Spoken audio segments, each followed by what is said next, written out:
réellement, qui peut voir de loin, qui peut aller loin, qui peut achever sa course et puis garder la foi. Vous comprenez? C'est pour cela qu'il y a un passage qui me vient à l'esprit. Un passage qui me vient à l'esprit dans Romains chapitre 11 que nous allons prendre. Romains chapitre 11 que nous allons prendre. Disons à partir du verset 17 jusqu'au verset 22. Oh Seigneur, merci pour ta parole, que ton nom soit béni. Seigneur, merci pour ta parole, que ton nom soit béni, que ton nom soit glorifié. Merci de nous oindre notre entendement, de sanctifier notre esprit, de nous accorder la sagesse afin que nous puissions pratiquer ta parole, nous puissions comprendre tes mystères, que tu simplifies dans notre esprit, que ton nom soit glorifié. Merci. Merci Père d'avoir donné Jésus pour notre délivrance. Jésus, que ton nom soit glorifié. Tu es notre Dieu. Tu es notre Sauveur. Nous comptons sur toi. Nous avons besoin de ta grâce. Nous avons besoin de ton soutien. Nous avons besoin de ton amour, de ta compassion. Nous avons besoin de te connaître véritablement. La parole de Dieu parle de Samuel, le prophète. Lorsqu'il était jeune, la Bible avait fait une précision qu'il ne te connaissait pas encore, mais il te servait. Seigneur, beaucoup d'entre nous, Seigneur mon Dieu, ne te connaissent pas. Mais ils ont déjà commencé à prêcher ta parole. Ils ont déjà commencé à te servir. C'est une bonne chose de te servir, car c'est ta volonté. Tu veux que nous puissions te servir. Mais il y a une chose qui est véritablement importante dans le service de Dieu, pour que notre service soit authentique, pour que dans notre service, Seigneur mon Dieu, nous puissions recevoir une récompense.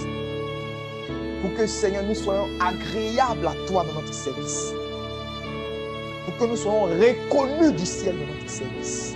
Pour que nous soyons mandatés par le ciel de notre service.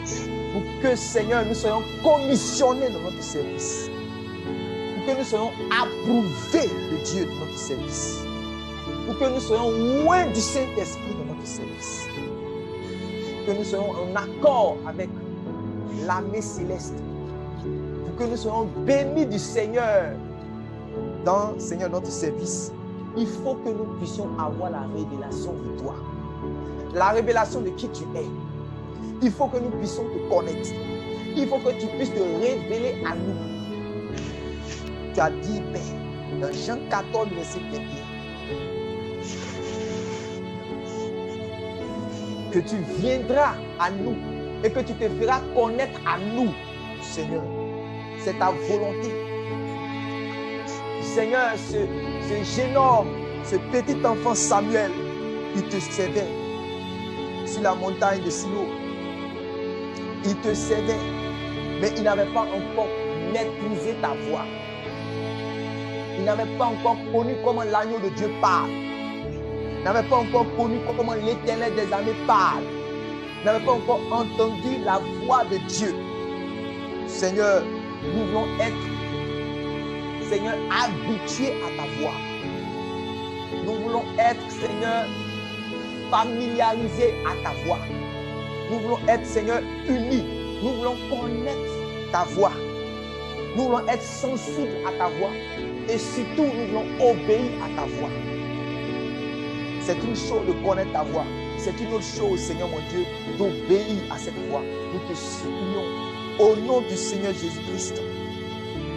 Tel que tu t'es révélé, ô Dieu de gloire, au petit Samuel, révèle-toi ce soir à nous. Révèle-toi à partir de ce jour à nous. Révèle-toi à nous. Parle à notre cœur, que nous puissions te connaître. Qu'il n'y ait point de mystère entre toi et nous, tel qu'il n'y a point de mystère entre le Fils et le Père. Qu'il n'y ait point de mystère entre nous, Père, au nom de Jésus-Christ.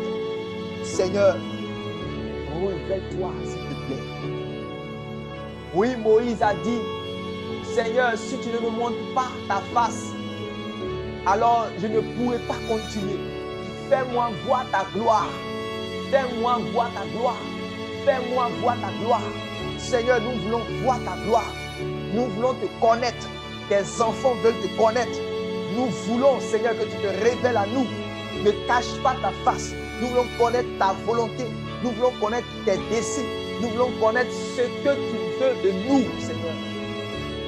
Tout ce que, Seigneur mon Dieu, les apôtres ont prescrit de ta part, Seigneur Jésus, nous voulons connaître cela. Nous voulons appliquer cela. Nous voulons mettre cela en pratique. Au nom de Jésus. Donne-nous la force pour y arriver. Donne-nous la capacité, Seigneur. Tu nous as donné cette capacité, Seigneur. Nous te supplions. Au nom de Jésus-Christ. Merci, Seigneur, pour ta grâce. Amen, amen, amen. Amen, amen. Vous pouvez commencer à lire dans Romains chapitre 11. Romains chapitre 11 à partir du verset 17. Vous êtes bénis du Seigneur.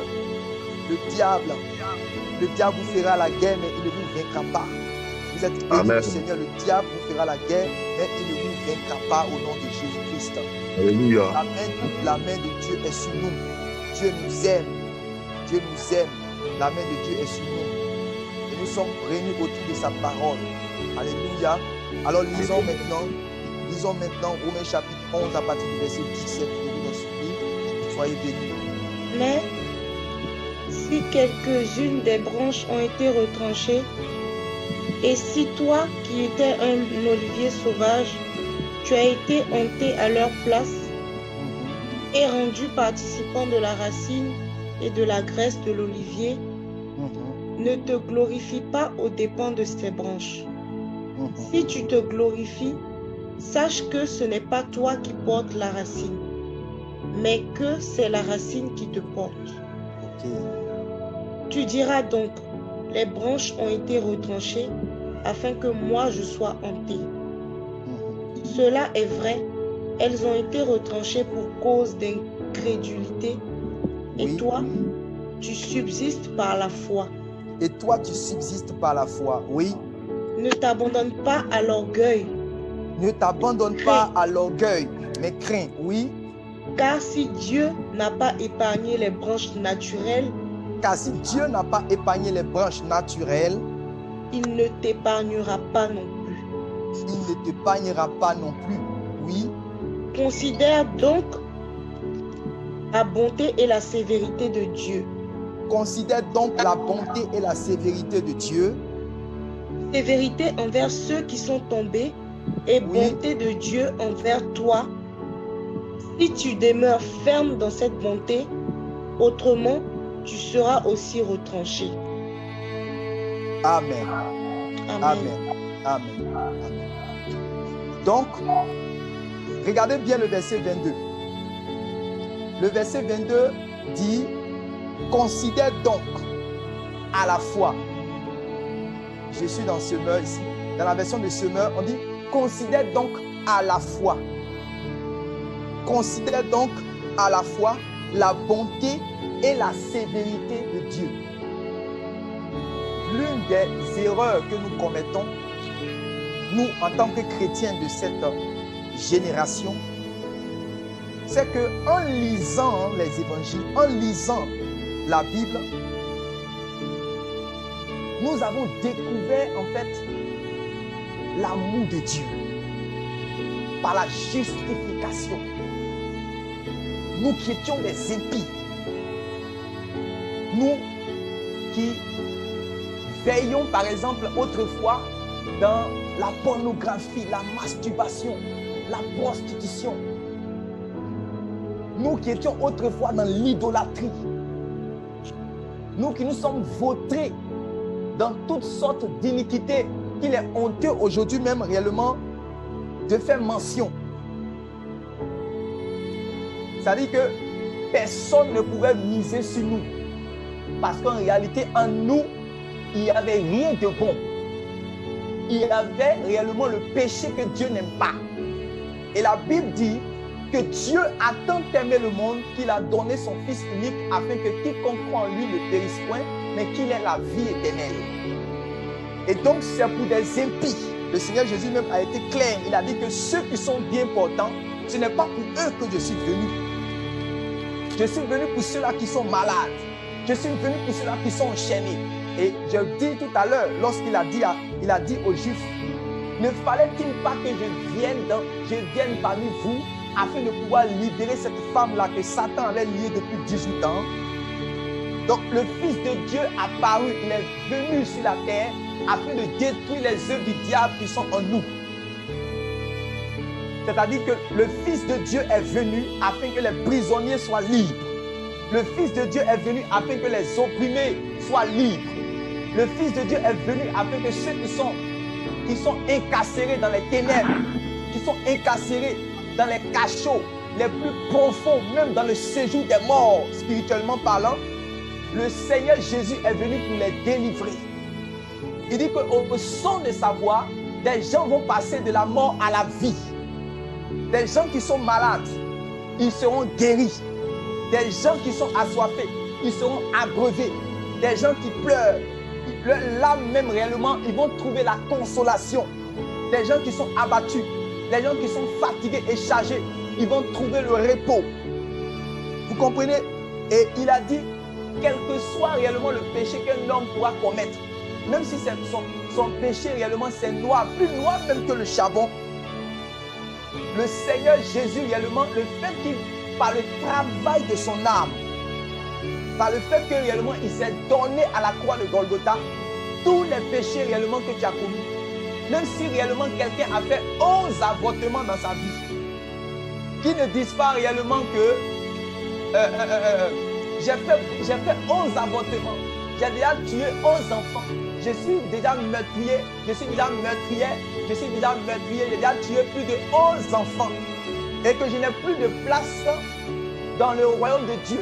Je n'ai plus le droit de manger aussi à l'arbre de la vie, selon Apocalypse chapitre 22. Je suis déjà perdu pour l'éternité. Laisse-moi te dire que c'est pour toi que Dieu a donné Jésus-Christ. C'est pour toi que Jésus-Christ s'est donné à la croix. Il dit qu'il n'est pas venu pour ceux qui sont justes. Il est venu pour ceux qui sont injustes, pour ceux qui sont malades, pour ceux qui sont fatigués, pour ceux réellement qui ont un vide dans leur cœur, pour ceux que Satan a liés, pour ceux qui étaient du camp des ténèbres, pour ceux qui étaient phagocytés, fatigués. Il est venu pour les libérer littéralement par le travail de son âme. Quelle grâce! Quand vous lisez même dans Romains chapitre 7, quand l'apôtre Paul, quand il parlait, il disait qu'en réalité, le bien que j'ai appris dans ma conscience à faire, je n'arrive pas à le faire. Mais le mal que je ne veux pas faire, c'est ce que je fais. Je constate maintenant qu'il y a quelque chose en moi. Et ce qui est en moi s'appelle le péché. Et le péché habite en moi. Et dit, mais qui me délivrera de ce corps de mort? Qui pouvait nous délivrer? L'homme sans Christ, l'homme qui est sans Christ, il est livré à lui-même. Il va commettre le péché. Alors qu'en réalité, ce qui met une barrière entre l'homme et Dieu, ce n'est pas la distance du ciel et de la terre. Ne pensons pas que l'homme est désagréable à Dieu ou bien l'homme a des problèmes contre Dieu du fait que Dieu, il habite en haut dans le ciel et l'homme habite en bas sur la terre. La seule barrière entre le ciel et la terre, entre l'exaucement de Dieu et sur les hommes, entre la bénédiction de Dieu, entre le fait que Dieu approuve l'homme, la seule chose qui empêche, la seule chose qui fait obstacle, c'était le péché, les crimes des hommes. Et quand le Seigneur Jésus est venu dans le monde, Jean-Baptiste l'a pointé du doigt et dit, regardez, quand j'ai commencé à prêcher, vous m'avez demandé si j'étais le Christ. Je vous ai dit que je ne suis pas le Christ. Cet homme que vous voyez, que vous le voyez, il ne ressemble à rien. Son visage ne ressemble à rien. Mais laissez-moi vous dire que celui qui m'a envoyé m'a dit que celui sur qui l'Esprit de Dieu va descendre sur la forme du colombe, c'est lui-là qui baptise réellement du Saint-Esprit. Et je vous dis, c'est lui-là qui est l'agneau de Dieu qui ôte le péché du monde. Donc, quel que soit le péché qu'un homme peut commettre réellement dans sa vie, il a pu commettre réellement dans sa vie. D'ailleurs, l'apôtre Paul même a dit que là où le péché a abondé, la grâce a surabondé. C'est-à-dire que quel que soit, c'est pour cela ne regardons pas à l'apparence. Ne regardons pas à ce que réellement quelqu'un a pu faire. Ne regardons pas quand quelqu'un vient à Christ. Si la personne est une prostituée, si la personne a tué quelqu'un, si la personne a volé quelqu'un, en réalité, c'est pour cela. On ne peut pas espérer quelque chose de bon dans la vie de quelqu'un qui n'a pas connu le Christ. On ne peut pas espérer quelque chose de juste, de bien, de bon dans la vie de quelqu'un en qui Christ n'existe pas, de quelqu'un en qui le sang de Jésus-Christ n'a pas travaillé. Vous comprenez? Donc, c'est pour des gens qui étaient méchants. C'est pour ça que l'apôtre Paul a dit que le mal que je ne vais pas faire, c'est ce mal-là qui est en moi, c'est le péché. Et il a dit, qui me délivrera de ce corps de mort? Et il va dire maintenant, mais gloire soit rendue à Dieu. Gloire soit rendue à Dieu. Et vous allez voir que dès le chapitre 8, il va dire, il n'y a maintenant aucune condamnation pour ceux qui sont en Jésus-Christ. C'est magnifique d'entendre ces paroles. Ça donne la joie, ça donne la paix. Imaginez un prisonnier qui a croupi dans la prison. Il n'a pas vu le jour. Il était dans les problèmes, il était dans les difficultés. Vous comprenez? Et puis aujourd'hui, il reçoit la grâce présidentielle. Il sort de la prison. Son cœur est libre. Il est déchargé. Vous comprenez? Toi qui as eu bac, le jour où tu as eu bac, tu as vu comment tu étais en joie. Demande à un prisonnier. Ce n'est rien. Toi qui as eu doctorat, le jour où tu as eu doctorat, tu sais comment tu étais en joie. Toi qui as eu un enfant, le jour que réellement tu as souffert jusqu'à tu as accouché, puis tu t'es senti libre. Il faut demander aussi à un prisonnier qui était condamné à perpétuité, qui se voyait comme s'il allait déjà mourir en prison. Et on lui déclare la grâce présidentielle. Il est comme une colombe réellement qui était dans un cachot et qu'on a libéré. Il est libre. C'est comme ça la grâce de Dieu. Le jour où tu t'es converti là, c'est pas comme ça que tu t'es senti. Le jour que tu as connu la grâce de Dieu, c'est pas comme ça que tu t'es senti. Tu te sens libre. Donc c'est une bonne chose que nous ayons la révélation de la bonté de Dieu. Parce que c'est quand tu connais que Dieu a pu faire ça pour toi, tu sais que réellement ce Dieu-là, il ne peut pas t'abandonner. Parce qu'au moment où personne ne pouvait espérer, personne ne pouvait voir quelque chose de bon en toi, comme la femme adultère. La femme qui avait commis l'adultère, tout le monde avait attrapé caillou. Il n'y avait personne qui n'avait pas de caillou dans sa main. Tout le monde avait, on dit du plus petit jusqu'au plus vieux, tout le monde avait des cailloux pour la lapider. Mais Dieu, l'amour de Dieu se manifeste réellement pour elle. Et le Seigneur Jésus a dit, réellement, moi, je ne te condamne pas. Alléluia. Nous étions des voleurs, mais le Seigneur a dit, moi, je ne te condamne pas. Nous étions des impies. Le Seigneur a dit, toi, je ne te condamne pas. Toi, je te pardonne. Toi, je te pardonne. Toi, je te pardonne. Toi, je te fais grâce. J'ai compassion de toi. J'ai pitié de toi. Vous comprenez? Donc, nous avons connu l'amour de Dieu. Selon Jean 3, le verset 16. Selon 1 Jean 3, le verset 16 aussi. C'est comme ça que l'amour de Dieu a été manifesté pour les hommes. La bonté de Dieu. C'est une bonne chose d'avoir la révélation de la bonté de Dieu. Mais l'erreur que nous faisons en tant que chrétiens, en tant que pasteur aussi, c'est que c'est comme si réellement c'est la seule révélation de Dieu. C'est-à-dire que Dieu là, il est bon seulement. C'est là le problème. Dieu, il est bon. Amen. Mais Dieu aussi sévère. Tant que les chrétiens ne vont pas savoir cela, ils ne vont même pas pouvoir marcher avec Dieu. Ce n'est pas possible. Tu ne peux pas marcher longtemps avec Dieu tant que tu n'as pas connu que Dieu, pour toi là, il est bon et il est sévère à la fois. Comme je répète le verset. Romains chapitre 11, le verset 22. Romains chapitre 11, le verset 22. Considère donc à la fois la bonté et la sévérité de Dieu.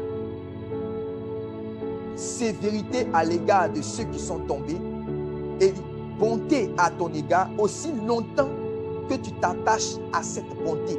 Sinon, toi aussi, tu seras retranché. Vous avez certainement lu déjà ce passage. Mais je suis un peu dans la continuité de ce que nous avons vu la dernière fois. Vous comprenez? Parce que beaucoup de personnes se sont demandées, mais comment est-ce que, au moment où tous les chrétiens réellement sont en train de vivre la vie de l'Esprit, parce que Actes chapitre 1, ils ont été tous remplis du Saint-Esprit. Actes chapitre 2, ils demeuraient ensemble. Actes chapitre 3, ils étaient un cœur et une âme. Actes chapitre 4, ils ont prié encore, le Saint-Esprit est venu encore sur eux. Et dans Actes chapitre 5, il y a mort d'hommes dans l'église. Donc, ça nous a tous bouleversés quand nous avons lu cette histoire d'Ananias et Saphira.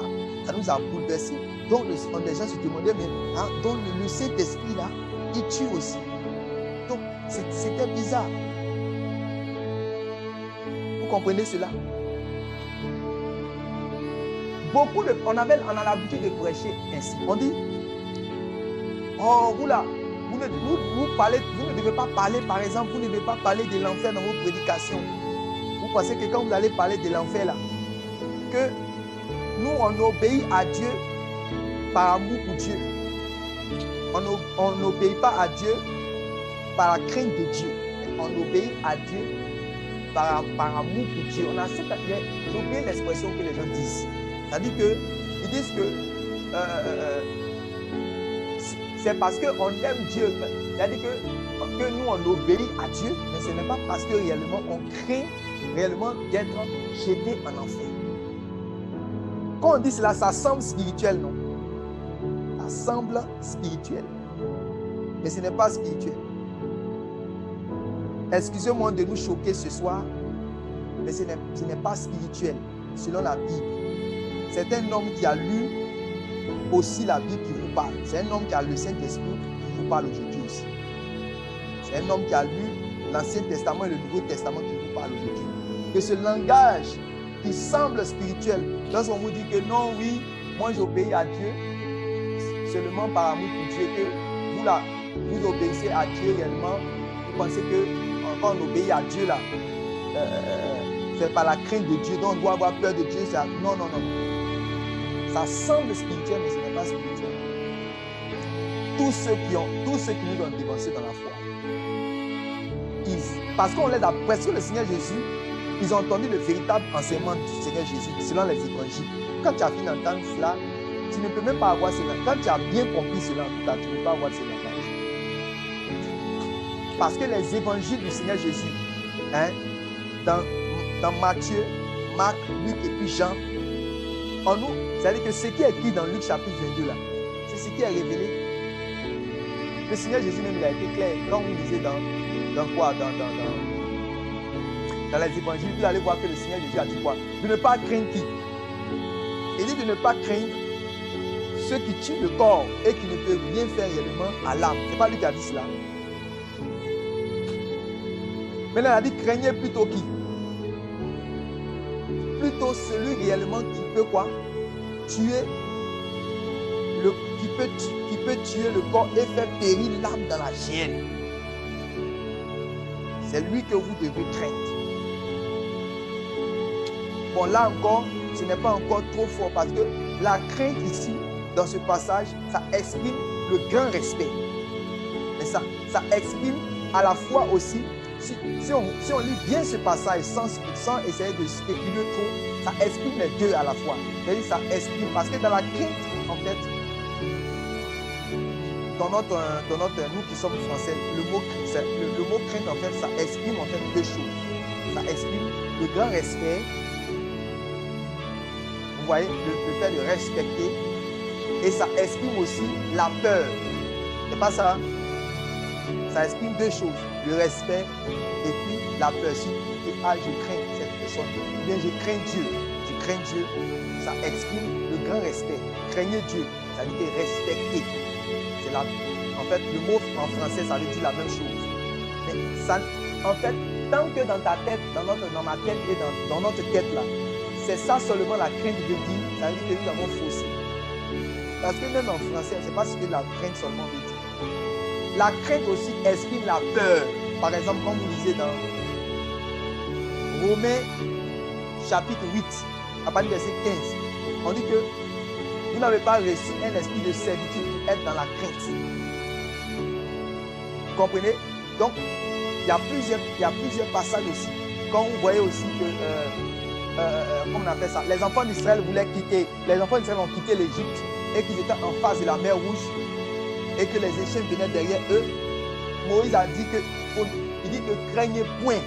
Donc, il a dit que n'ayez pas peur. Donc, la crainte n'exprime pas seulement en quelque temps le respect. La crainte exprime aussi la peur, même en français. Et dans la Bible, il y a des fois où la crainte exprime le respect et il y a des fois où la crainte exprime la peur. On va aller plus loin. Je vais bien nous expliquer les choses. Donc, je disais tout à l'heure que notre manière de dire non, nous obéissons à Dieu, nous, véritablement, on n'a pas peur d'aller en enfer. Ce n'est pas parce qu'on a peur réellement d'aller en enfer qu'on obéit à Dieu. Ce n'est pas parce qu'on a peur, nous obéissons à Dieu par amour et non par la peur. Je vous ai dit que ça semble spirituel, mais ce n'est pas spirituel. Parce que toi chrétien, Jésus et les apôtres t'ont prêché, t'ont enseigné de considérer à la fois la bonté et la sévérité de Dieu. Tu comprends cela? Le Seigneur Jésus et les apôtres nous ont enseigné de considérer à la fois la bonté et la sévérité de Dieu. Maintenant, je vais vous expliquer pourquoi tu dois considérer la bonté. J'ai parlé un peu de la bonté. Je vais nous dire en tant que chrétien, pourquoi on doit considérer la bonté de Dieu. Vous voyez, par exemple, quand on est chrétien, on a commencé à marcher dans la vie chrétienne et il nous arrivait à la fois dans notre marche de commettre des gaffes, de péché en fait. Vous voyez directement que dans 1 Jean chapitre 1, l'apôtre Jean va du moins donner une exhortation aux chrétiens. Il a dit que si nous avons péché, nous avons un avocat auprès du Père, le Seigneur Jésus qui est le juste. Si nous confessons nos péchés, nous reconnaissons nos fautes, il est fidèle et juste pour nous pardonner. Vous comprenez? Donc, on te montre ici encore l'amour de Dieu. C'est-à-dire qu'il dit que mais tu es mon enfant, je t'ai choisi. Mais si il t'est arrivé réellement à tomber, si t'es arrivé réellement à faire quelque chose qui déplaît à Dieu, à pécher contre Dieu, alors répands-toi. Fais comme le fils prodigue dans Luc chapitre 15. Va vers ton Père qui t'aime, parce que tu as encore le souffle de vie. Tu es encore utile pour lui. Va vers lui. Il te recevra par son bras d'amour. Donc la bonté de Dieu en tant que chrétien, ça nous sert. C'est-à-dire que souvent, il peut t'arriver réellement une culpabilité forte à cause de quelque chose réellement que tu as commis. Tu te dis que réellement, c'est terminé pour toi, tu ne peux plus te relever. Mais la bonté de Dieu est là, le bras de Dieu est large, il est compatissant. Donc quand tu as cette révélation-là, quel que soit ce que j'ai connu des frères que j'ai suivis dans la foi, qui par mégarde avaient des oppressions nocturnes et des couches de nuit. Vous voyez, ils avaient des oppressions nocturnes, des couches de nuit, des frères en Christ, et ça les fatiguait. Et donc, quand ils ont commencé à fermer réellement les portes qui donnaient accès à ces choses-là. Et arrivé à certain moment, ils ont vu que, bon, quand ils s'examinaient, ils voyaient qu'il n'y avait rien en fait dans leur vie. Tout ça a commencé à... C'est-à-dire que ça... tout ce qui était mal, ils ont commencé à ôter. Donc, ils se voyaient en tout cas, ça commençait à être bien dans leur vie. Mais, quelques temps après, ils voient qu'il y a encore cette couche de nuit-là. Donc, ils se demandent, mais attends, qu'est-ce qui se passe? Que ça décourage. Tu te gardes sain pendant une période,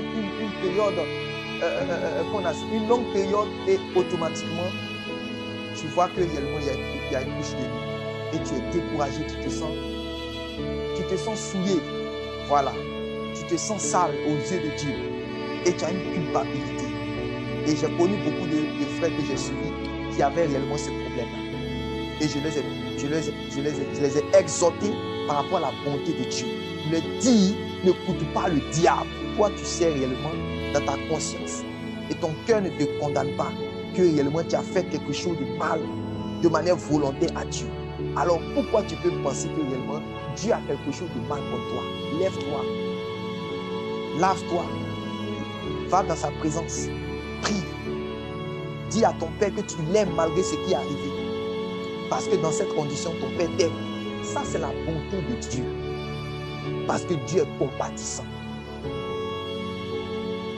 Donc la bonté de Dieu te sert à ne pas réellement te culpabiliser lorsque réellement le diable t'accuse.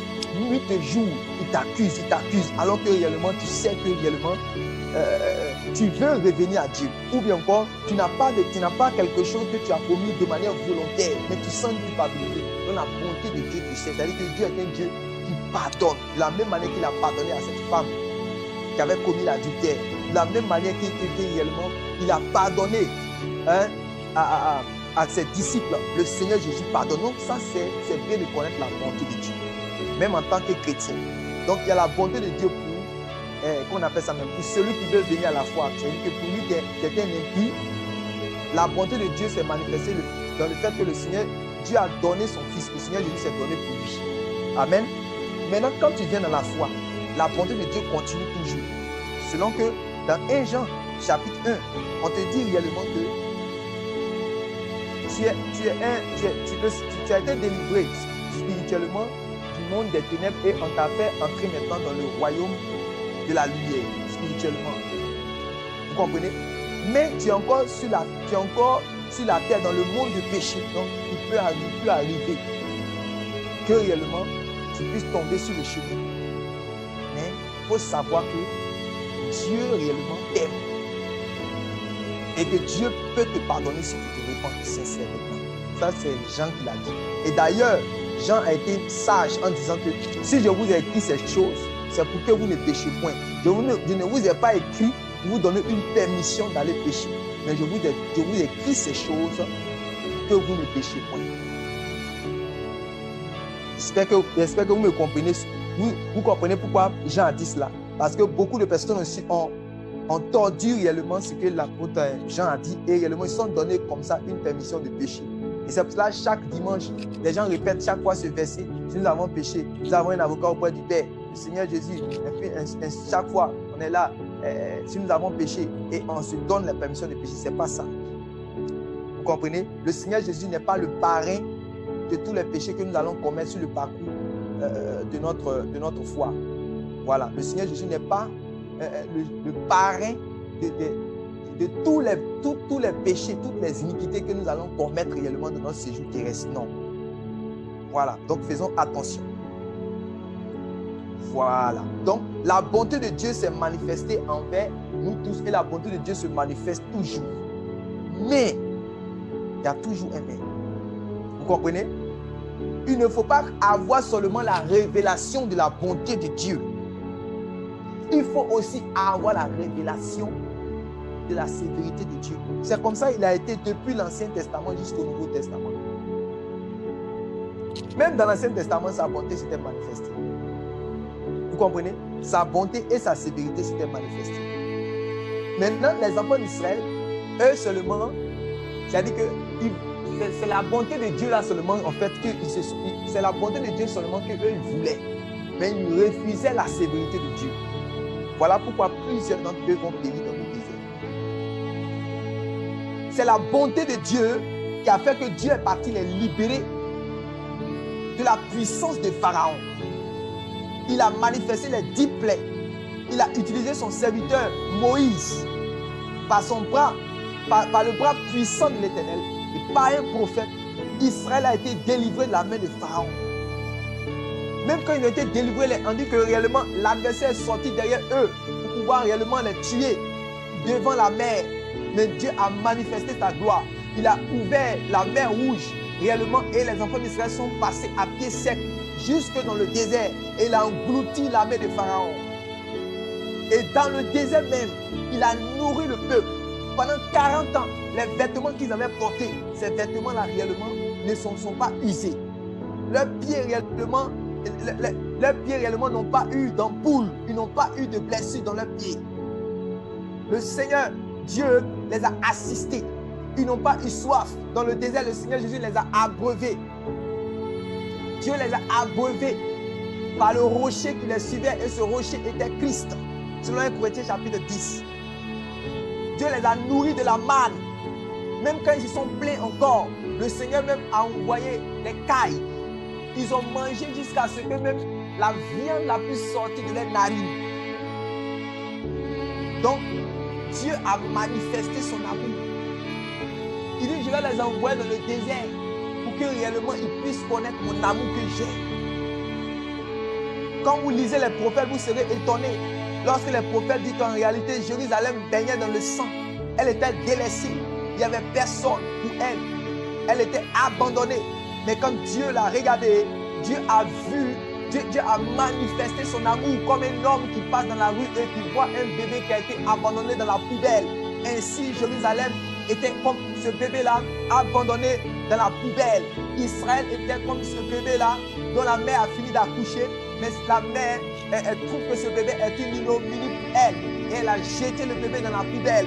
Alors, Dieu regarde, pendant que ce bébé est au point à la mort, ce bébé est délaissé, ce bébé est abandonné, Dieu va vers celui qui est abandonné. Dieu va vers celui qui est délaissé. Dieu va vers celui en qui personne ne croit. Dieu va vers celui réellement qui n'a plus d'espoir. Dieu va vers celui qui est découragé. Dieu va vers celui qui est seul. Et Dieu manifeste son amour. Il suit tout le sang. Il lave, il nettoie l'Israël. Il nettoie jusqu'à ce qu'il a fait, il fait grandir Israël. Vous voyez, il dit que les prophètes disent que Jérusalem a grandi. Jérusalem, Juda a grandi. Israël a grandi. Alors que Dieu l'avait pris comme ça, l'a nettoyé, l'a lavé, elle a commencé à grandir. Ses formes ont commencé, ses rondeurs maintenant ont commencé à sortir. Dieu parlait comme un homme qu'on puisse comprendre comment Israël a taillé. Il a fini de la nettoyer, de la nourrir, de la laver. Quand elle a commencé à grandir, à voir les formes maintenant, elle a commencé à regarder maintenant les âmes. Elle a oublié que Dieu l'a aimée. Elle a commencé à regarder d'autres hommes. Elle a commencé à regarder à leurs richesses. C'est comme ça que les prophètes parlaient pour parler à Israël. Vous comprenez cela? Donc, Dieu a manifesté son amour. Maintenant, Dieu aussi s'attend à ce que réellement on puisse l'aimer. Vous comprenez? Dieu s'attend à ce qu'on aussi on puisse l'aimer. Israël aussi puisse l'aimer. Mais Israël réellement s'est tourné vers les amants, vers ses amants. Vous comprenez? Israël s'est tourné vers ses amants. Israël aussi s'est tourné vers ses amants. Abandonner le Seigneur qu'il a aimé. Abandonner son premier amour. Vous comprenez cela? Donc, la bonté de Dieu que nous connaissons aujourd'hui là, ce n'est pas nous seulement qui avons connu cette bonté-là. Cette bonté-là, même avant le peuple d'Israël même là. Regardez quand vous lisez l'histoire de Lot. Si vous lisez bien le chapitre 19, il y a une précision là-bas dans un verset qui dit que car Dieu voulait épargner Lot. C'est-à-dire que Dieu voulait épargner Lot, toute sa famille, sa femme, ses enfants, tous ceux qui allaient suivre Lot là. Dieu voulait les épargner. C'est pour cela qu'il a envoyé les deux anges pour aller là-bas, pour aller les faire sortir. On dit car Dieu voulait les sauver. Ça, c'est l'expression de l'amour de Dieu. Parce qu'il était sur le point d'aller détruire. Mais il pouvait détruire sans dire à quelqu'un. Il pouvait détruire sans avertir quelqu'un. Il pouvait détruire sans prévenir quelqu'un. Mais c'est parce qu'il les aime qu'il allait pour les avertir pour que réellement ils puissent sortir avant qu'ils ne puissent détruire. C'est l'amour de Dieu. Vous voyez? Donc l'amour de Dieu, si vous lisez bien la Bible, ça a été manifesté depuis longtemps. Ça a été manifesté depuis longtemps, depuis l'Ancien Testament, la bonté de Dieu. Donc, dans l'Ancien Testament, Dieu n'a pas caché ses deux faces. Dieu a dit aux gens réellement de connaître à la fois sa bonté et sa sévérité. Voilà pourquoi il a dit, je suis un Dieu jaloux. Je m'appelle jaloux. Deutéronome, si vous lisez Deutéronome, vous lisez Exode, Il va dire, je m'appelle jaloux, c'est mon nom. Je ne partage pas ma gloire avec un homme. Vous comprenez? Mais lorsque les enfants d'Israël, après avoir été délivrés de l'Égypte, ils sont arrivés dans le désert et ils ont commencé à se vautrer à l'iniquité. Ils ont commencé à pécher volontairement. Ils ont pris réellement les bijoux qu'ils avaient. Ils ont pris cela, ils ont fondu cela. L'or qu'ils avaient, eux, ils ont fait cela. Ils ont fait de ces choses-là le veau d'or. Alors que Dieu avait interdit cela dans sa parole. Eux, ils ont commencé à se prosterner pour adorer. Qu'est-ce que Dieu a fait? Dieu a montré maintenant son visage que les croyants ne veulent pas connaître en fait. Les croyants ne veulent pas connaître ce visage de Dieu. Alors que tu ne peux pas marcher. Moïse savait cela. Moïse savait cela. Moïse qui avait la révélation de Dieu là. Il savait cela. Voilà pourquoi il allait dans la montagne en bas pour aller prier. Même quand Dieu a dit qu'il allait détruire, demande pardon parce qu'il sait que Dieu est capable de... Dieu m'a dit cela. Il a dit Moïse, c'est bon, je ne vais plus marcher avec le peuple là, c'est bon. Est-ce que vous avez déjà lu cela? Il dit, je ne vais plus marcher avec le peuple d'Israël. Je vais marcher avec toi seul. Ça veut dire que Dieu était capable de prendre, à partir de Moïse, de faire une nouvelle postérité pour marcher avec eux. Il dit, toi seul, je vais marcher avec toi. Lisez bien Exode chapitre 30, 31, 32. Vous allez voir. Et jusqu'à 33. Vous allez voir que Dieu a dit, je vais marcher avec Moïse, toi seul. Toi seul, je vais marcher avec toi. Parce que ce peuple-là, c'est un peuple beaucoup rêve. Je suis fatigué d'eux. Je ne veux plus, c'est bon. Je vais marcher avec toi seul. Moïse savait que Dieu était capable de cela. C'est pour ça qu'il allait dans la présence de Dieu encore. Il allait prier encore, jeûner encore, se consacrer encore 40 jours. Demander à Dieu pardon. Parce qu'il connaissait que Dieu n'est pas seulement bon, Dieu est sévère. Et un homme doit avoir la révélation de sa bonté et de sa sévérité à la fois pour qu'il puisse marcher longtemps avec lui. Oh, un ange chérubin protecteur s'appelait Lucifer. Regardez, je ne sais pas combien de temps, combien d'années il a marché avec Dieu. Mais quand vous lisez, vous savez qu'il a marché longtemps avec Dieu. Si vous lisez bien les Écritures, vous allez voir. Il a marché longtemps avec Dieu. Quand vous lisez bien les Ézéchiel. Depuis longtemps, c'est-à-dire qu'on était dans l'éternité, ça veut dire qu'il a marché longtemps avec Dieu. Jusqu'au jour où il a laissé l'unité rentrer dans son cœur. Est-ce que Dieu a dit non, que oui, je suis bon, donc il n'y a pas de problème. Même si réellement, tu veux prendre réellement ma place, tu veux t'asseoir, là où moi je m'assois, tu veux avoir aussi ma gloire, il n'y a pas de problème. Je suis un Dieu bon, il n'y a pas de problème. Est-ce que Dieu a dit ça? Non. Vous avez vu le côté maintenant de Dieu. Vous avez vu l'autre côté de Dieu. La Bible dit, lorsqu'il a manifesté sa bonté en disant à Noé, il faut te construire l'arche. Noé a construit l'arche. Et vous savez est-ce que vous savez que Noé a prêché pendant 120 ans? Ça, c'est la bonté de Dieu. 120 ans de prédication pour leur dire que réellement, il va détruire le monde de Noé, ou au monde de Noé là. On appelle ça le monde d'alors, le monde d'avant là, voilà. Qui a été détruit par le déluge là. Pendant 120 ans, Noé est en train de les avertir. Il leur dit que réellement, venez changer, venez dans l'arche, ne l'écoutez pas. Donc, ça c'est la bonté de Dieu. Mais lorsque maintenant le jour était accompli et que Dieu maintenant devait rentrer, sa colère devait se manifester, il a ouvert les écluses des cieux. Et il a commencé réellement, le déluge a commencé. Combien de personnes ont été sauvées? C'est combien de millions de personnes qui étaient sur la terre? 8 personnes seulement. Noé et sa famille. 8 personnes. Vous comprenez cela? 8 personnes seulement ont été sauvées. Et est-ce qu'après cela, Dieu est parti s'asseoir quelque part là-bas, dans le ciel là-bas, dans une place là-bas, puis il a commencé à regretter pour dire, la créature que j'ai créée, j'ai fait un beau travail, j'ai fini de les créer des millions de personnes comme ça, encore j'envoie des livres encore pour venir les détruire. Est-ce que vous avez déjà reçu ce témoignage-là de Dieu dans la Bible après le déluge? Que Dieu a dit, hey, je suis découragé, c'est quelle erreur je suis parti faire? Moi et ma propre créature, je les ai créés, des millions de personnes. Est-ce que ce n'est pas le gâchis? J'ai ouvert le séjour des morts, les écrits des cieux, et il a plu. Et je les ai tous enterrés par les eaux. Est-ce que c'est normal? Qu'est-ce que je suis allé faire? Est-ce que la Bible vous a déjà rendu ce témoignage-là de Dieu?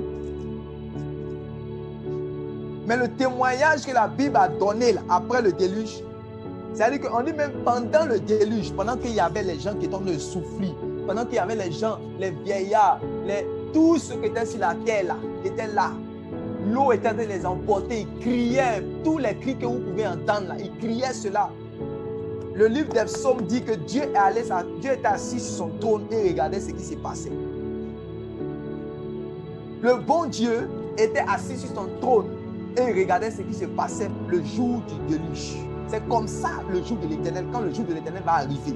Tous ceux qui n'ont pas fait alliance avec le Fils de Dieu, tous ceux qui n'ont pas cru au Seigneur Jésus comme les sauveurs et les seigneurs personnels, tous ceux qui n'ont pas marché à sa suite, conformément à sa parole, lorsque réellement les temps seront accomplis et que le jour de l'Éternel viendra, ce jour est un jour grand et c'est un jour grand et terrible pour ceux-là réellement qui ne vont pas qui ne vont pas croire. Selon qu'il est écrit, celui qui croira sera sauvé, mais celui qui ne croira pas est condamné. La condamnation viendra au jour de l'Éternel.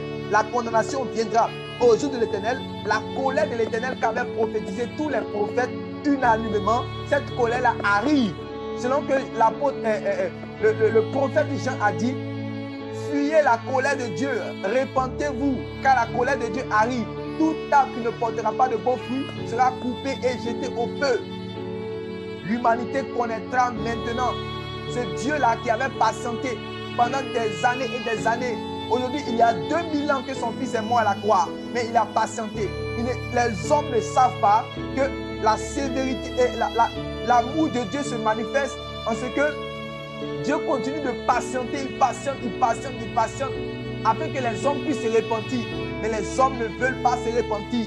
Les hommes continuent toujours à fumer la chicha. Les hommes continuent toujours à pratiquer la sorcellerie. Les hommes continuent toujours à se pavaner dans l'immoralité sexuelle. Les gens continuent toujours à blasphémer son nom. Les gens continuent toujours à se moquer de lui. Les gens continuent toujours à mépriser les choses de Dieu. Ils sont les moqueurs de Dieu. Mais il y a un jour que Dieu a arrêté. Il y a un jour qu'on appelle le jour de vengeance. Et le jour de vengeance est dans son cœur. Selon Ésaïe chapitre 60 et 61. Il y a Ésaïe chapitre 63 du moins. Il y a un jour de vengeance qui est dans le cœur de Dieu. Et ce jour-là arrive. C'est là que les hommes vont connaître que réellement Dieu n'était pas seulement bon. Mais les chrétiens, puisque les hommes, eux, n'ont pas l'intelligence. Les hommes sans Christ, ils n'ont pas le Saint-Esprit pour connaître Dieu. Donc, ils ne savent pas que Dieu est aussi sévère. Vous comprenez cela? Voilà, ils ne savent pas bien cela. Ils peuvent dire cela dans les paroles, mais ils ne savent pas bien cela en réalité. Maintenant, nous qui sommes comment on appelle ça même? Nous qui sommes les chrétiens, nous avons cette révélation. Regardez, allons lire un passage, vous allez voir. Lisons Hébreux chapitre 10. Qui va lire Hébreux chapitre 10? Prenez Hébreux chapitre 10, lisez à partir du verset 26. Oh Seigneur, merci pour ta grâce. Hébreux chapitre 10, lisez à partir du verset 26. Merci Seigneur pour ta grâce. Le Saint-Esprit est parmi nous ce soir. Oh merci Seigneur. Lisez Hébreux chapitre 10 à partir du verset 26. Qui a trouvé?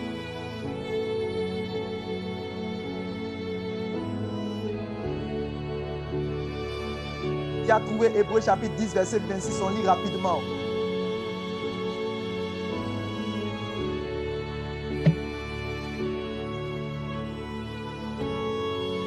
Hébreux chapitre 10, verset 26. Écoutez bien, oui. Car si nous péchons volontairement,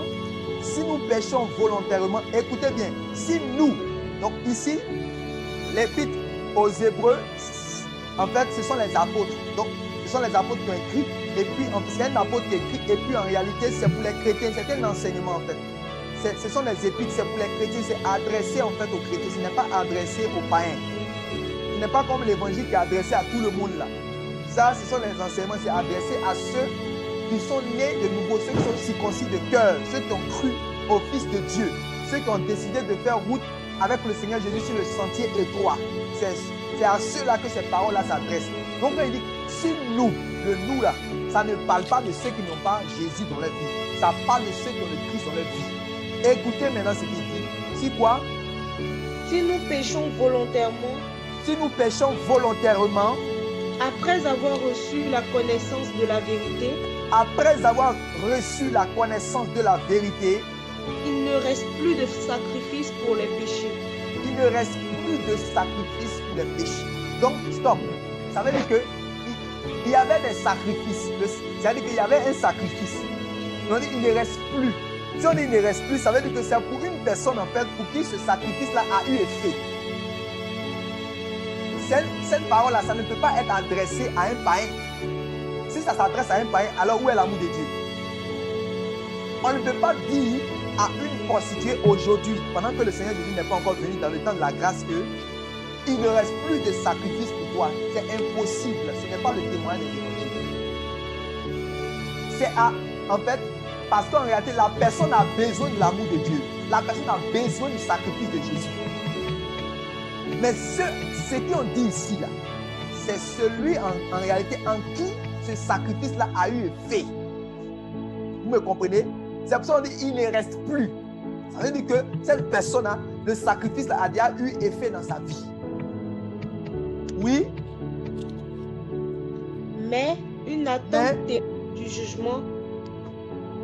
Mais une attente terrible du jugement. Et l'ardeur d'un feu qui dévorera les rebelles. Et l'ardeur d'un feu qui dévorera les rebelles. Oui? Celui qui a volé la loi de Moïse celui qui a violé Celui qui a violé la loi de Moïse meurt sans miséricorde. Oui? Sur la déposition de 2 ou de 3 témoins. Sur la déposition de 2 ou de 3 témoins. Oui? De quel pire châtiment pensez-vous que sera jugé digne celui qui aura foulé aux pieds le Fils de Dieu? Celui qui aura foulé aux pieds le Fils de Dieu, oui. Qui aura tenu pour profane le sang de l'alliance. Celui qui aura tenu pour profane le sang de l'alliance, oui. Par lequel il a été sanctifié. Par lequel il a été, ça veut dire que c'est quelqu'un qui a été sanctifié. Vous comprenez maintenant le verset maintenant. Oui, continue. Et qui aura outragé l'esprit de la grâce. Oui. Car nous connaissons celui qui a dit, à moi la vengeance. Oui. À moi la rétribution. Stop. Il dit, car nous connaissons. Car nous connaissons. Les chrétiens de l'église primitive, ceux qui avaient reçu le véritable évangile du Seigneur Jésus et des apôtres, là, eux, ils connaissaient. Oui, continue. Et encore, le Seigneur jugera son peuple. Et encore, le Seigneur jugera son peuple. Oui. C'est une chose terrible que de tomber. Terrible que de tomber entre les mains du Dieu vivant. Oh Seigneur, ils ont entendu l'évangile, tu peux t'arrêter là. Ils ont entendu les paroles du Seigneur Jésus. C'est à quoi ils disent cela. Ce n'est pas sorti par hasard comme ça qu'ils ont écrit cela pour donner aux ici. Ils savent ce que le Seigneur Jésus a dit. C'est quoi il dit? En fait, les païens ne savent pas que c'est une chose terrible de tomber entre les mains du Dieu vivant.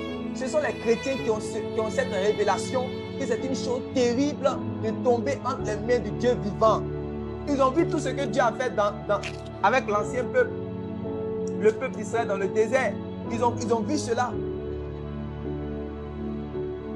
C'est-à-dire que Dieu là,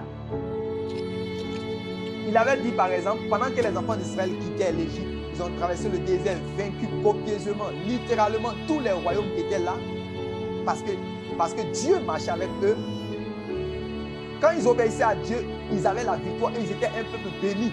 Quand ils sont arrivés même dans le pays de Moab, comment il s'appelle, le voyant, le devin, le voyant Balaam, il a prophétisé, il a dit c'est un peuple béni.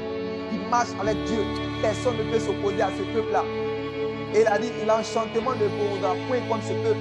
Ce peuple est béni et il ne peut être maudit. Ce peuple-là aura la victoire. Lui, on a envoyé celui qu'on a envoyé pour venir maudit, il a béni ce peuple-là. Pourquoi? Parce que ce peuple-là était un peuple béni. Mais regardez ce qui va se passer. Lorsque réellement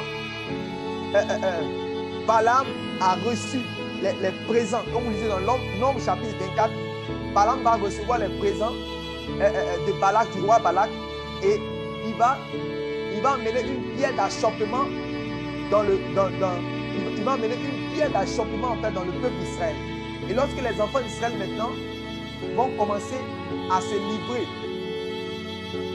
ils vont commencer à s'allier avec les femmes de Moab, ça va emmener la colère de Dieu.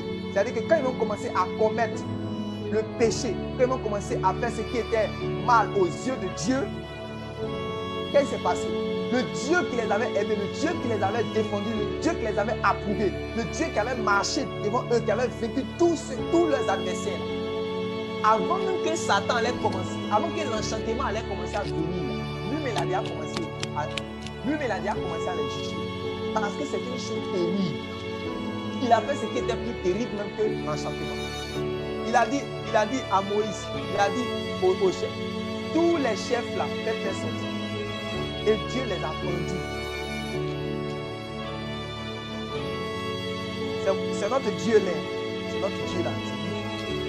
Il a pendu tous les chefs. Les femmes, ceux qui se sont liés, dit, ramenez-les.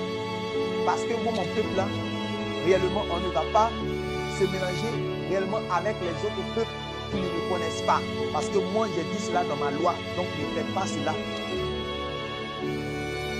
Et ce même jour-là, il y a eu des morts. Et c'est Dieu lui-même qui a commencé à juger son propre peuple.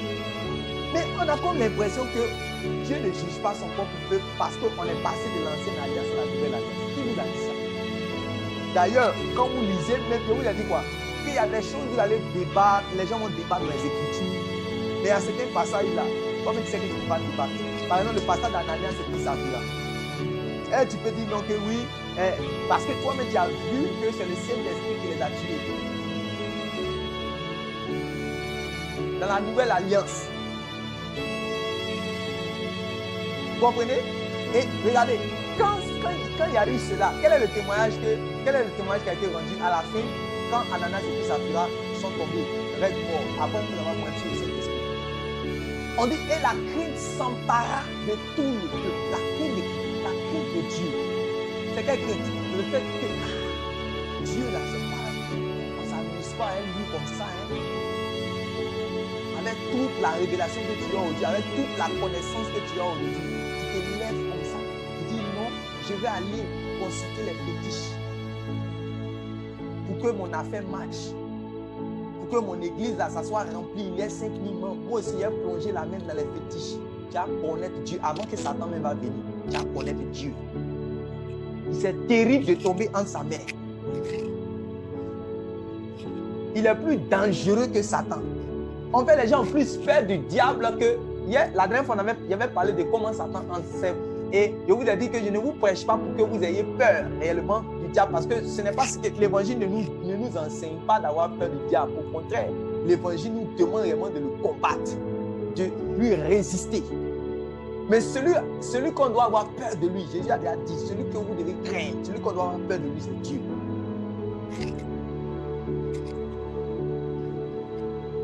C'est pas ce qu'ils sont en train de dire. Est-ce que vous me comprenez? Si vous me comprenez, faites signe. Ceux qui peuvent aussi réellement activer leur vidéo, vous pouvez activer, il n'y a pas de problème. Est-ce que pendant que ce qu'ils sont en train de dire, ça commence à être un peu clair dans vos esprits, est-ce que vous me comprenez pour que je puisse continuer ce qu'ils sont en train de dire? Parce que ce sont des choses rares. Je vous ai dit, nous sommes actuellement à un temps où la parole de Dieu se fait rare. La parole de Dieu se fait rare. Donc, est-ce que vous comprenez ce que je suis en train de dire? Gloire à Dieu. Gloire à Dieu.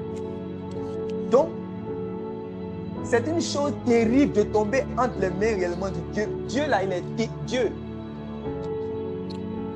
Je vais vous dire un peu certaines choses.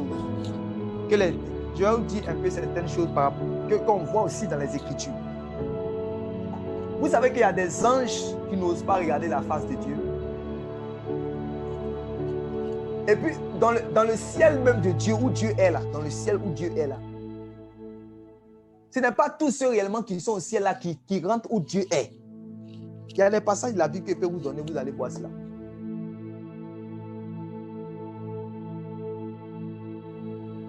Dans le ciel où Dieu est, ce n'est pas en fait tous ceux qui sont au ciel là qui ont accès où Dieu siège. Non. De la même manière qu'il y a la vie réellement sur la terre, c'est comme ça qu'il y a la vie au ciel. Il y a ce qu'on appelle les habitants des cieux.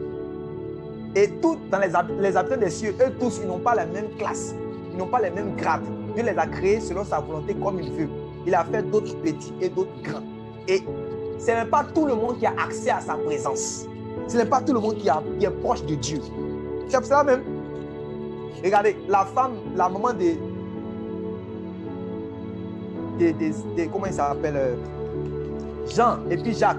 Elle dit, Seigneur, quand ton royaume va venir, mes enfants, un qu'à s'asseoir à droite, un à ta gauche. Le Seigneur dit non, que vous ne savez pas de quel esprit tu es animé en disant cela. Que réellement, ce n'est pas à moi réellement de choisir qui sera à ma droite et qui sera à ma gauche réellement. Que c'est mon Père réellement lui-même selon son jugement, selon sa volonté, qui va décider de qui sera à ma droite et de qui sera à ma gauche. Ça veut dire quoi? Ça veut dire que même dans le royaume de Dieu, ce n'est pas tout le monde qui va marcher auprès du Seigneur. C'est dans les évangiles, il y a beaucoup, et peux vous dire beaucoup de choses qui sont là, 5. Donc tout le monde n'aura pas les mêmes grades. C'est comme ça, c'est-à-dire que là-bas, là, c'est pour ça que dans les anges, comme vous lisez, il y a ceux qu'on appelle les chérubins, il y a ceux qu'on appelle les séraphins, il y a ceux qu'on appelle les chérubins protecteurs. Dites-moi, par exemple, comment Satan a fait pour séduire un tiers des anges. C'est parce que lui, il avait reçu une autorité au-dessus de qu'il pouvait parler pour qu'ils puissent l'écouter. C'est parce qu'ils étaient à quelque part soumis à lui qu'il pouvait réellement les séduire. Donc là-bas, là même là, il y a les grades, il y a beaucoup de... Et réellement, il y a plusieurs parmi eux là qui n'ont même pas accès à la présence de Dieu.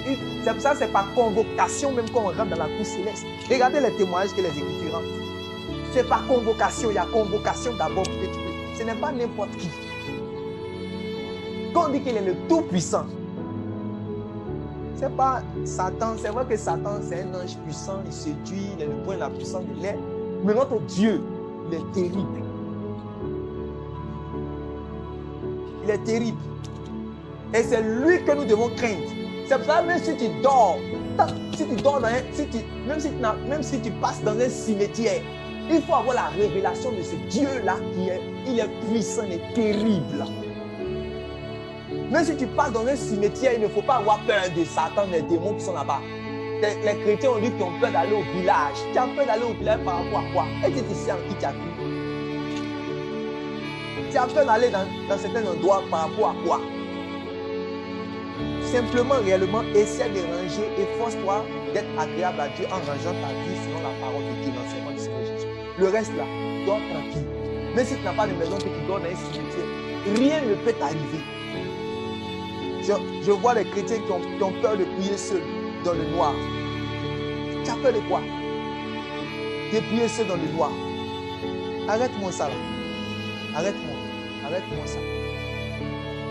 Après cette séance-là, enferme-toi dans la chambre ou bien dans le salon où il n'y a personne pendant que tout le monde dort et prie en éteignant la lumière. Et que tu sais en qui tu as cru. D'ailleurs, même là, les souverains statiques, quand ils rentraient dans le lieu très saint, il n'y avait pas de lumière là-bas. On dit que c'est l'Éternel lui qui est la lumière là-bas. Amen. Ou bien ce qu'il dit ailleurs, ou bien ce qu'il dit là, ce n'est pas dans la Bible. C'est dans notre Bible. Voilà. Donc, notre Dieu, il est puissant. Il est redoutable. Comment il s'appelle? Les prophètes ont témoigné de cela. Il est redoutable et il est puissant. Donc, nous devons réellement, c'est lui que nous devons craindre. Et je vous dis, comme il est en train de parler des choses dessus, les anges qui sont là-bas, il y a des anges qui ont couvert leur face de peur de regarder l'éclat de sa gloire. quand l'apôtre Jean marchait avec le Seigneur Jésus en tant que disciple, il mettait sa tête sur sa poitrine. Il se collait à lui. Mais après la résurrection, quand le Seigneur Jésus est rentré dans sa gloire, Apocalypse chapitre 1, il entend sa voix, il dit c'est comme le bruit de tonnerre. Est-ce que vous comprenez cela? Tout à l'heure là, j'étais en train de parler, puis j'ai entendu les bruits de pétards, puisque nous sommes dans le temps de décembre, dans les fêtes. Donc derrière, ils ont vu des bruits de pétards. Quand ça fait pas, ça m'a secoué un peu comme ça. On dit que la voix de Dieu, c'est comme les bruits de grands eaux et des tonnerres. Il faut imaginer. Et quand il a entendu cette voix, il dit, je me retournais alors pour voir réellement qui était cette voix qui me parlait. Et quand je me suis retourné, ce que j'ai vu m'a abasourdi. Ce que j'ai vu m'a secoué l'esprit. Ce que j'ai vu m'a touché au point où il est tombé comme mort, simplement. Celui qui mettait sa main et il mettait sa tête sur sa poitrine, il est couché, maintenant il rentre par ses pieds. Sa majesté. Ne jouons pas avec lui. Satan, c'est vrai que réellement, on dit c'est un ange puissant, ceci, cela, tout, mais Jésus-Christ l'a fait. Et nous devons savoir que réellement, celui que nous devons craindre, c'est Dieu. Amen. Amen. Donc, n'oublions jamais ce témoignage de Hébreux chapitre 10, le verset 26. Ce n'est pas les païens qui ont cette révélation qui dit que c'est une chose terrible que de tomber entre les mains du Dieu vivant. Ce sont les chrétiens qui, comme ils connaissent Dieu, donc ils savent que c'est une chose terrible que de tomber entre les mains du Dieu vivant. Mais les païens ne savent pas cela. Donc ils ne savent même pas que c'est une chose terrible. Quand ils parlent de l'enfer, qui était là-bas, votre affaire de Jésus là. Déjà même quand ça commençait, les gens continuent de se moquer. Ils disent, mais quand vous allez rentrer au paradis là, fermez la porte du paradis. Nous, on va rester là-bas. Dernièrement, les gens, sur un site, ils étaient en train de parler des choses. Je crois sur Facebook, ils étaient en train de parler des choses perverses. Que réellement, il y a un pasteur qui a dit, qui a prêché réellement pour dire qu'en réalité, on ne doit pas pratiquer ces choses-là même dans les couples. Et je suis tombé réellement sur les témoignages. J'ai dit vraiment, Seigneur, prends pitié. Il dit si c'est ça là, eux ils disent si c'est les choses, eux c'est qu'ils vont aller en enfer. Eux ils préfèrent aller en enfer parce qu'en enfer au moins il y a toutes les bonnes choses qu'eux ils préfèrent là. C'est ça, donc eux ils préfèrent aller en enfer. Eux que même, on n'a qu'à construire, s'il n'y a plus de place, ils n'ont qu'à commencer à construire encore des places pour eux.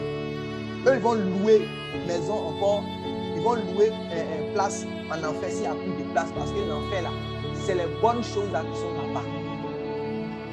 Vous comprenez cela? Donc, mes bien-aimés frères et sœurs, eux, ils n'ont pas la révélation de cela. C'est nous qui avons la révélation que c'est une chose terrible que de tomber entre les mains du Dieu vivant. Donc, en tant que chrétiens, bons chrétiens, frères chrétiens, nous devons avoir la révélation et de l'amour de Dieu et de la sévérité de Dieu pour que nous puissions achever notre course. Un jour, je disais que personne ne peut être réellement fidèle à sa femme sur la base seulement de l'amour de sa femme. C'est-à-dire que j'aime ma femme. J'aime ma femme. Donc, tu seras fidèle à ta femme et tu ne vas jamais la tromper seulement sur la base du fait que tu l'aimes. C'est une bonne chose de l'aimer parce que c'est le commandement du Seigneur. Et puis, c'est ce que tu as dit devant les hommes et devant les autorités. Que tu vas l'aimer jusqu'à la fin de ta vie. C'est une bonne chose. Amen. Mais laisse-moi te dire, l'amour que tu as pour ta femme n'est même pas, ce n'est pas suffisant pour que tu lui sois fidèle jusqu'à la fin de tes jours. Laisse-moi te dire cela aujourd'hui. En plus de l'amour que tu as pour elle, en plus de l'amour que tu as pour ta femme, il te faut la crainte de Dieu. Parce que l'amour là, l'amour que tu as pour ta femme, avec le temps, avec le temps, avec les circonstances, avec les choses, ça peut être attaqué, ça peut diminuer, mais la crainte de Dieu pourra te sauver dans ce temps. La femme que tu as, sa beauté qu'elle a aujourd'hui, la Bible parle de la beauté, la Bible dit que la beauté là, ça vieillit, ça passe. Donc, ma belle femme d'aujourd'hui, avec le temps, quand elle va commencer à vieillir, sa beauté va passer. Ça, ce n'est pas quelque chose de mauvais, ça c'est normal, parce que ma femme, même quand elle regarde, va regarder sa grand-mère. Sa grand-mère aussi peut lui montrer sa photo. Sa grand-mère va dire, ah, regarde moi j'étais belle. Mais quand elle regarde sa grand-mère aujourd'hui, là, elle sait que réellement la beauté passe. Parce que sa grand-mère, même quand elle passe quelque part, on ne la regarde pas 2 fois. Elle sait ce qu'il dit, c'est faux. C'est quelle grand-mère qui passe dans la rue. Puis, la manière qu'on regarde les jeunes filles, c'est comme ça on regarde la grand-mère. Personne ne regarde la grand-mère. Parce que sa beauté a passé. Donc la beauté passe. Voilà. Pourquoi aujourd'hui, comment on appelle ça, les maris, quand ils ont les femmes, par exemple, enceintes, que les femmes doivent accoucher, tout et tout, c'est la période même la plus fragile. Et les hommes réellement tombent facilement dans l'adultère parce qu'ils se disent que réellement ils ne peuvent pas supporter. Ou encore, quand les femmes commencent à prendre de l'âge, nos parents, qu'est-ce qu'ils ont fait? Ils ont pris d'autres femmes, ils ont marié 2. Et nous, on est, comment on appelle ça même? On est venu dedans. Voilà. Ils ont marié plusieurs, 2 femmes, 3 femmes, nos grands-pères, et tout là. Donc, il te faut la crainte de Dieu. La crainte de Dieu, il me faut la crainte de Dieu. C'est ça qui va te faire que réellement, même quand ta femme ou bien ton mari va voyager, il va aller, si c'est un corps habillé par exemple, qui doit aller en mission, ou bien c'est quelqu'un selon son travail, ou bien c'est un serviteur de Dieu qui doit aller en mission. Tu vas te garder pur, tu vas te garder chaste, même si c'est 2 ans il va faire là-bas, tu vas te garder chaste, parce que tu sais que même s'il n'est pas là, Dieu te voit, Dieu a les yeux sur toi. C'est ça la crainte de Dieu. Et tu sais que si tu t'amuses là, Dieu peut te frapper. Ça aussi, ça va te garder. Ce n'est pas seulement le fait que j'aime mon mari. C'est une bonne chose que tu aimes ton mari. Ce n'est pas seulement le fait que j'aime ma femme, c'est une bonne chose. Mais en plus de cela, il te faut aussi la crainte de Dieu. Ça va que tu ne dois pas t'amuser. Dieu même te voit et peut te frapper aussi. Si tu t'amuses. Voilà. C'est ça. Dieu voulait exprimer, il voulait révéler à l'Église la sévérité de Dieu. Voilà pourquoi c'est dans l'Église, là où on trouve la vie, là où on trouve la guérison, là où on trouve la restauration, là où on trouve le salut, là où on trouve la grâce. C'est là-bas que réellement il allait frapper de mort Ananias et puis Saphira. Qu'est-ce qu'il a fait ça pourquoi? Et on a dit pourquoi il a fait. C'était pour que l'Église puisse le connaître en tant que le Dieu réellement qui est sévère. Mais aujourd'hui, faisons attention, nous sommes dans le temps réellement de l'apostasie. Et donc dans le temps où tout est permis. Et dans le temps où réellement on se dit que voilà, Dieu peut faire cela, donc c'est possible, il n'y a pas de problème. Donc le bon Dieu, vous là, vous êtes... Non. Le vrai Dieu, le Père de notre Seigneur Jésus-Christ, c'est un Dieu sévère. Et c'est le témoignage qu'il a reçu, le témoignage qu'il a reçu des prophètes, le témoignage qu'il a reçu des apôtres, de l'ancienne alliance jusqu'à la nouvelle alliance. Il ne change pas. Il n'a ni changement, ni ombre de variation. Donc c'est un Dieu sévère. Amen.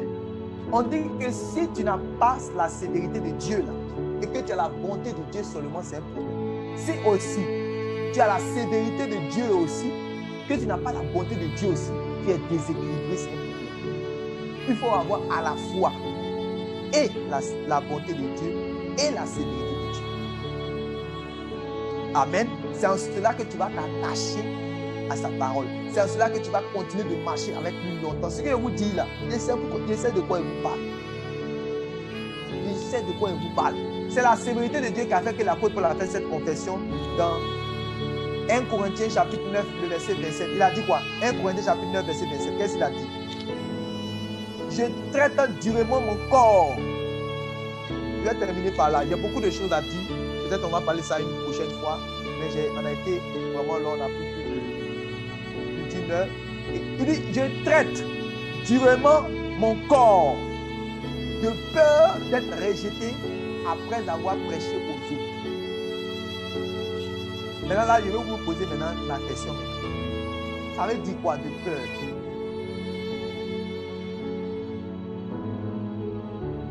1 Corinthiens chapitre 9. Les gens vont se battre sur ce verset-là. Quand je trouve les pasteurs, je trouve les frères qui continuent de se battre sur ce verset-là, faire des discussions. Oui, c'est-à-dire qu'ils veulent forcément expliquer alors qu'ils savent que c'est ce que ça veut dire.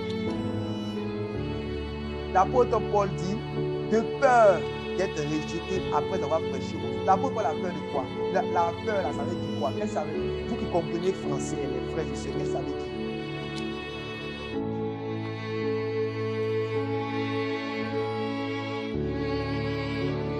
Ça veut dire ce que ça veut dire, ou bien il y a un mystère qu'on doit expliquer. Mes frères et sœurs, vous êtes connectés. L'apôtre Paul a dit que je traite durement mon corps et je le tiens assujetti de peur d'être rejeté après avoir prêché aux autres. Qu'est-ce que ça veut dire? Il a peur de quoi?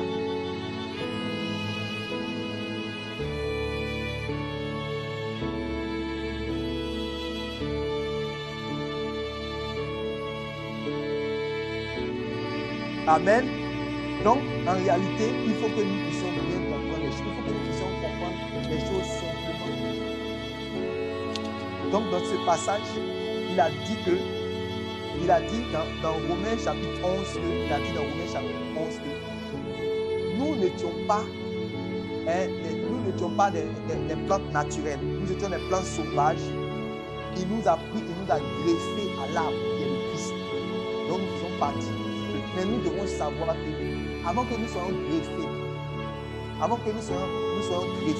il y avait des gens qui étaient là même normalement. Mais à cause de ce qu'ils ont négligé la sécurité de Dieu, là, Dieu les a arrachés, eux qui étaient naturels. Il a dit, et vous, et nous, toi et moi, qui n'étions pas naturels, qui étions sauvages, et que nous a pris, il nous a greffés.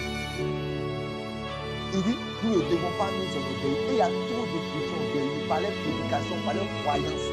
C'est de l'orgueil, ils sont orgueilleux. Ne regardez pas la simplicité et peut-être la vie qu'il porte, mais la manière de... Non. Sa croyance, là, c'est une croyance orgueilleuse. Son message, là, c'est un message orgueilleux. Parce que réellement, quand tu es simple, là, c'est ce qui est réellement, ce qui est écrit simplement là. Tu dois voir ça simplement. Que Dieu nous unit, que Dieu nous couvre, que Dieu nous rende humbles, que Dieu nous rende saints, que Dieu nous rende comme des enfants, afin que nous puissions rentrer dans le royaume de Dieu. Car celui qui ne va pas être comme un enfant ne pourra pas rentrer dans le royaume de Dieu. Le royaume de Dieu ressemble à ceux qui sont comme des enfants.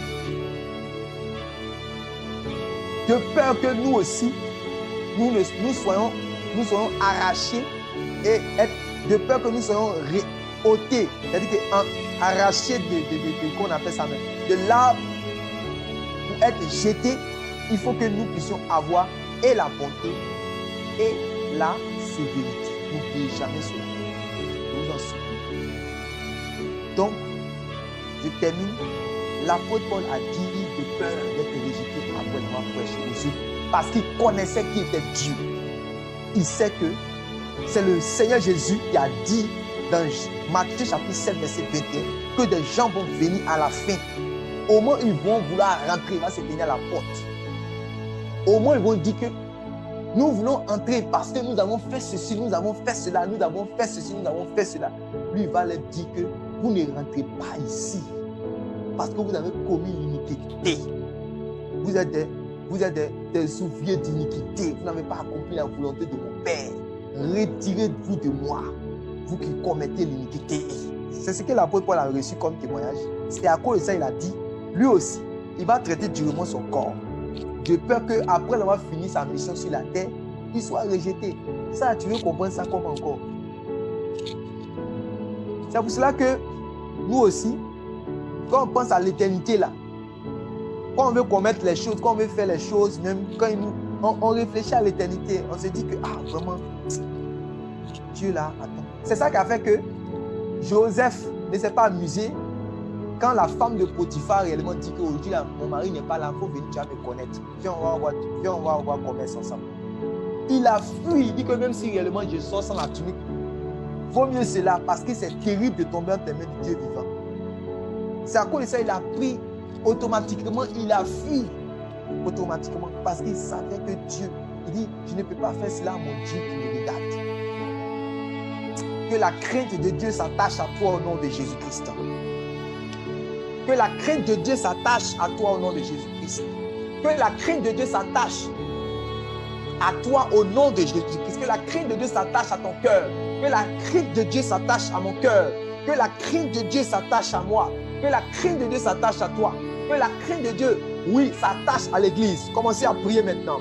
Commencez à prier pour l'église. Prions pour l'église. Nous ne sommes pas beaucoup. Nous ne sommes pas beaucoup ici. Mais Dieu entend nos prières. Prions maintenant pour l'église. Prions que la crainte de Dieu puisse s'emparer, que la crainte de Dieu puisse descendre, que la crainte de Dieu puisse se manifester dans l'église. Au nom de Jésus-Christ, que la crainte de Dieu remplisse les cœurs des sœurs, que la crainte de Dieu remplisse les cœurs des pasteurs, des dirigeants, que la crainte de Dieu, oui, s'empare de tous ceux qui viennent de rentrer dans la foi, qui ne voient pas Dieu comme étant un bonbon, qui ne voient pas Dieu comme étant quelqu'un qui est là seulement pour bénir, quelqu'un qui est là seulement réellement pour accepter les fautes. Non. Priez maintenant, priez maintenant, priez maintenant, demandez à ce que la crainte de Dieu soit dans notre cœur. Prions que nous ayons la révélation de la bonté et de la sévérité de Dieu à la fois. La crainte de Dieu qui s'était emparée dans le cœur de l'Église, des frères et sœurs, des disciples du Seigneur Jésus. C'est ce qui a permis à l'Esprit de Dieu de continuer à se déployer puissamment. Nous aspirons à un réveil dans notre vie. Nous aspirons à la dynamique de l'Esprit dans notre vie, dans nos assemblées. Mais s'il n'y a pas la crainte de Dieu, si la crainte de Dieu s'en est allée automatiquement, les démons réellement vont remplir et le salut ne sera pas notre partage. Alors nous devons prier ce soir. Tu vas prier de là où tu es, tu vas crier à Dieu, tu vas demander, oui, élève ta voix, prie pas, sincèrement, Dieu t'entend, il nous écoute. Même si nous ne sommes pas ensemble physiquement, nous sommes là spirituellement ensemble. Par ce canal de Zoom, ce soir, prions pour toute l'église entière, pour les frères et sœurs, que la crainte de Dieu s'attache à nous, afin que nous ne puissions pas nous laisser aller par le péché. C'est la crainte de Dieu qui peut nous emmener à combattre le péché jusqu'au sang. C'est la crainte de Dieu qui peut nous emmener à résister au diable. C'est la crainte de Dieu qui peut nous emmener à refuser les offrandes de Satan. C'est la crainte de Dieu qui peut nous emmener à discerner le piège de Satan pour pouvoir lui résister. Seigneur, accorde-moi la crainte de Dieu. Accorde-moi la crainte de Dieu pour que je te sois fidèle jusqu'à ma mort. Donne-moi d'avoir la révélation de ton amour. Donne-moi d'avoir la révélation de ton amour. Donne-moi d'avoir la révélation de ta bonté. Donne-moi d'avoir la révélation de ta sévérité. Que ta crainte soit en moi. Que ta crainte soit en moi. Que ta crainte soit en moi. Que ta crainte soit dans le cœur de tes enfants qui te prient maintenant. Dans le cœur de tes enfants qui se tournent vers toi maintenant. Que la légèreté, Seigneur, la bassesse, la légèreté, Seigneur mon Dieu, quitte leur cœur au nom de Jésus-Christ. Les fausses permissions. Oui, Seigneur, comme les filles de Lot qui ont dit, oui, nous sommes seuls maintenant avec notre Père. Et qui va lui donner maintenant une postérité? Alors faisons comme les autres, les autres dans les nations. Et c'est comme elles ont agi comme les autres dans les nations, Seigneur. Nous sommes dans un temps où les chrétiens veulent faire comme les autres. Seigneur, donne-nous ta crainte. Ce que tu nous as dit que nous ne devons pas faire, donne-nous de t'obéir. Ce que tu nous as dit de faire, donne-nous de t'obéir. C'est par la crainte de Dieu que lorsque tu as parlé à Abraham, prends ton fils et va me l'offrir en holocauste sur la montagne de Moria. Il savait que ce n'est pas n'importe quel Dieu qui lui a parlé et il a obéi. Seigneur, donne-nous la force, aide-nous. Il y a des sœurs à qui tu demandes de prophétiser, elles retiennent ta parole captive, ta vérité libératrice. Elles retiennent cela lorsqu'elles sont dans les assemblées, alors que tu leur dis, pas ouvre la bouche et prophétise ma fille, car je t'ai choisi pour parler à mon peuple afin qu'il soit guéri. Seigneur, je t'en supplie, qu'elles aiment maintenant la cri de Dieu pour te respecter lorsque tu me parles. Au nom de Jésus-Christ. Il y a, Seigneur, des frères et des sœurs à qui tu dis, oh Dieu de gloire, témoigne, prêche ma parole, témoigne, enseigne, parle. Et Seigneur mon Dieu, ils ne veulent pas parler, Seigneur mon Dieu. Tout cela parce que nous n'avons pas ta crainte. Nous te supplions, donne-nous ta crainte, donne-nous ton amour, au nom de Jésus-Christ. Au nom de Jésus-Christ. Alléluia. Merci Père pour ta gloire. Merci Seigneur pour ta bonté. Que ton nom soit glorifié. Que ton nom soit béni ce soir. Parce que tu nous exauces. Parce que tu apportes le réveil. Nous aspirons, Seigneur mon Dieu, mon roi. Nous aspirons, Seigneur mon Dieu, à la manifestation de ton esprit dans notre vie. Que ton nom soit béni, Seigneur mon Dieu.